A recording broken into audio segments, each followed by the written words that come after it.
Yeah, I mean, I think it was Freshers Week, and I just saw copies being handed around, and that's when I got my first copy. The diversity of the articles just suits most people who are just interested in the world around them, but people who really want to get into the city, definitely I would recommend.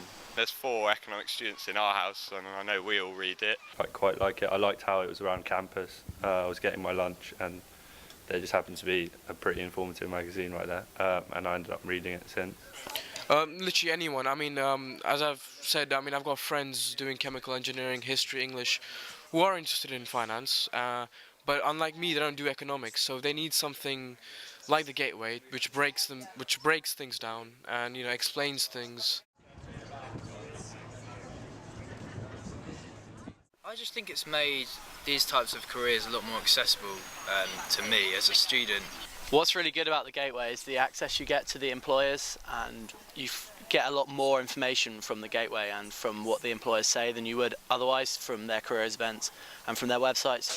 I mean, there's a lot of articles about interviews or just general career advice, which I found really useful.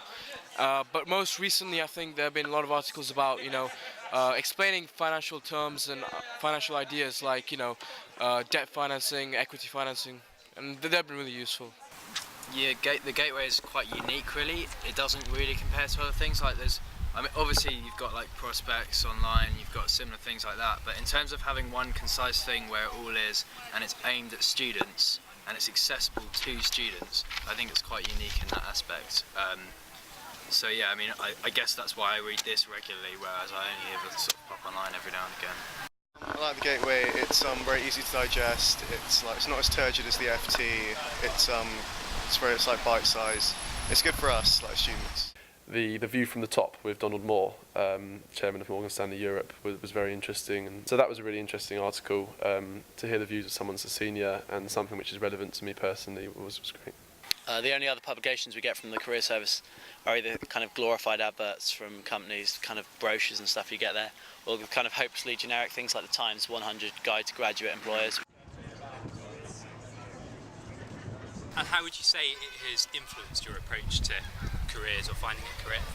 It's definitely helped because I had no idea what I was going to do, and it's definitely made the finance sector seem a bit more approachable, a bit more achievable. The Gateway in particular has influenced my own personal career decision towards consultancy, and that's something that I wouldn't have had access to if I'd have just been reading the university publication, for example. Initially, I was really afraid that it's gonna be a job which you have no life, you have no time.